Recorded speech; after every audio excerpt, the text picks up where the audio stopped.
El sistema nervioso se divide en sistema nervioso central y sistema nervioso periférico. El sistema nervioso central comprende el encéfalo y médula espinal, los cuales perciben los estímulos procedentes del mundo exterior y lo procesan la información para una respuesta inmediata. Sistema nervioso periférico comprende los nervios craneales y raquídeos. Hablaremos de ellos a grandes rasgos.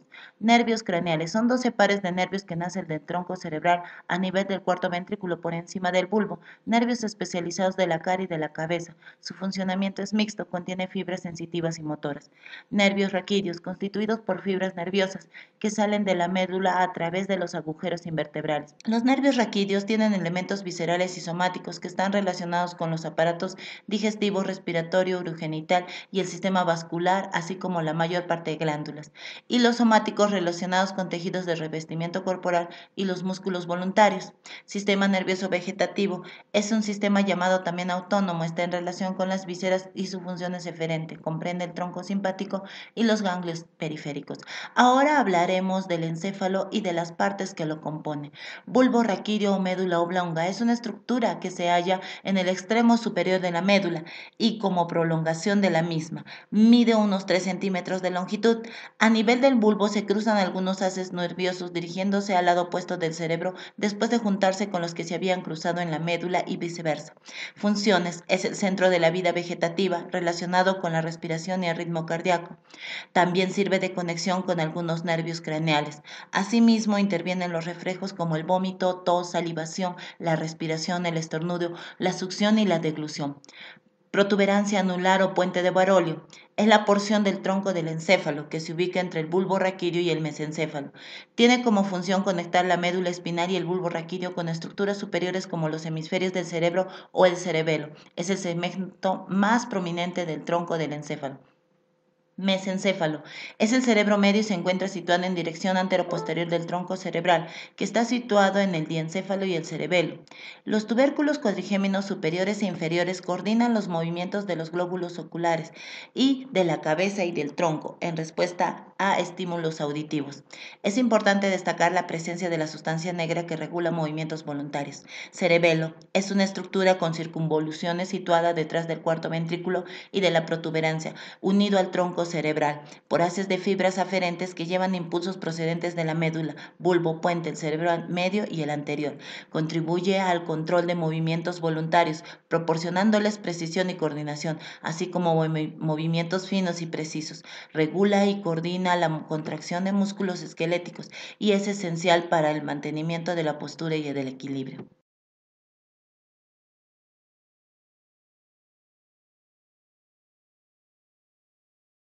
Neurogénesis. En el desarrollo humano es el proceso de formación de las neuronas, dentro de un proceso más amplio, el de formación del sistema nervioso o morfogénesis.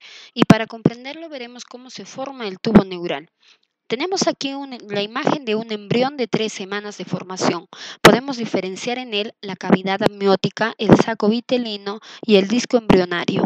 Este disco es trilaminar, el ectodermo, el endodermo y la lámina intermedia es el mesodermo. Casi al final de estas 3 semanas se empieza a formar un surco en la parte media del disco embrionario, conocida como la estría primitiva, que va creciendo de un extremo a otro. Esta lámina va a formar la placa neural o neuroectodermo. Aquí tenemos un corte transversal del disco embrionario y vemos a la placa neural o neuroectodermo, la notocorda y algunos somitas. Esta placa neural comienza a proliferar en los extremos y comienza a formar unos surcos que siguen proliferando y forman el tubo neural. Cuando los surcos siguen cerrando hacia el centro y a los extremos, formándose los neuroporos caudal y rostral. Al lado del tubo neural comienza a proliferar un grupo de células que se conocen como cresta neural, que diferencian en el sistema periférico y que diferencian el tubo, que diferencian el sistema nervioso periférico y el sistema nervioso central. La fase de proliferación celular se llama así a aquella en la que las células que componen el sistema nervioso, las neuronas, se originan o nacen a partir del neuroepitelio que está formado por células madres y estas células producen las llamadas células progenitoras que a su vez darán lugar a las neuronas inmaduras o geoplastos. La siguiente fase es la de migración celular, en la que las células nerviosas migrarán hasta su ubicación definitiva. Y por último se produce la fase de diferenciación celular, para adquirir las características morfológicas y fisiológicas de una neurona madura.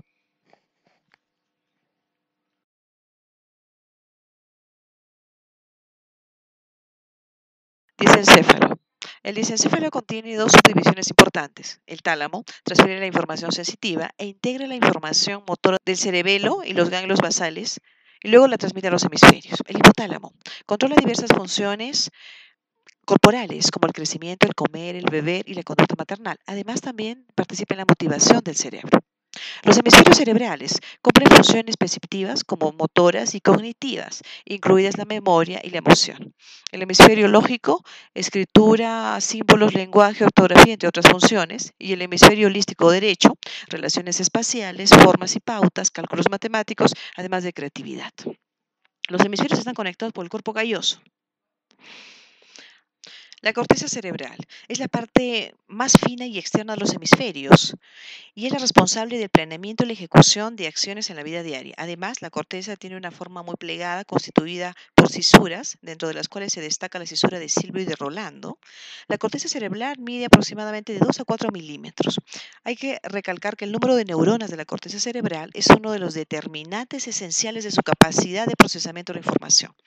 La corteza cerebral se divide anatómicamente en cuatro lóbulos. El lóbulo frontal, que cumple funciones mentales superiores, pensar, planificar, decidir, expresa las emociones también.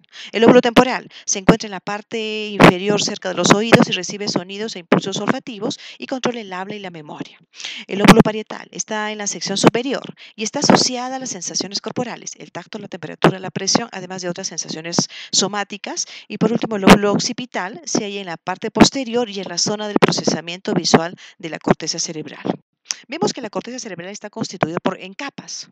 Capa 1 es una capa acelular llamada estrato molecular. Capa 2 está compuesta fundamentalmente por pequeñas células esféricas llamadas glánulos, por lo tanto se llama esta capa estrato granuloso externo. Capa 3 se denomina estrato piramidal externo o neuronal. Capa 4, estrato granuloso interno. Capa 5, estrato piramidal interno. Capa 6, es una capa heterogénea fundamentalmente de neuronas y se le conoce como estrato poliformo.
El proceso de transmisión sináptica.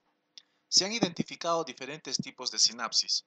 La sinapsis es un proceso electroquímico donde una neurona presináptica dispara a otra postsináptica moléculas contenidas en vesículas llamadas neurotransmisores químicos.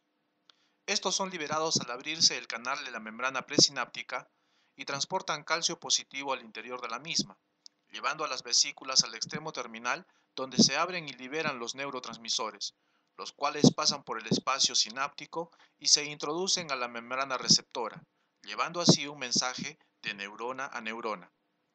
Cada neurotransmisor cumple una función específica y se vienen identificando más en el campo de la neurociencia.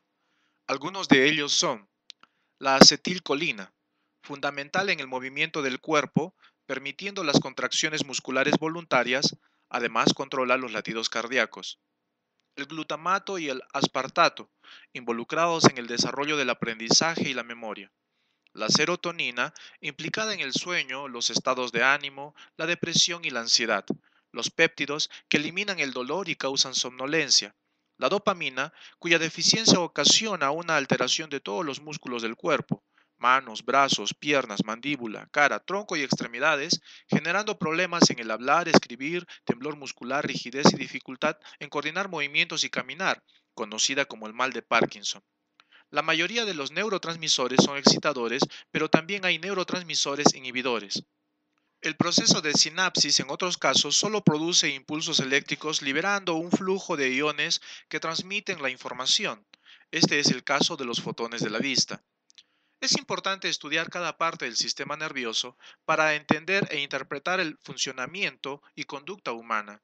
Así, por ejemplo, al reemplazar a los neurotransmisores ante su carencia, se logrará el desenvolvimiento normal de la persona.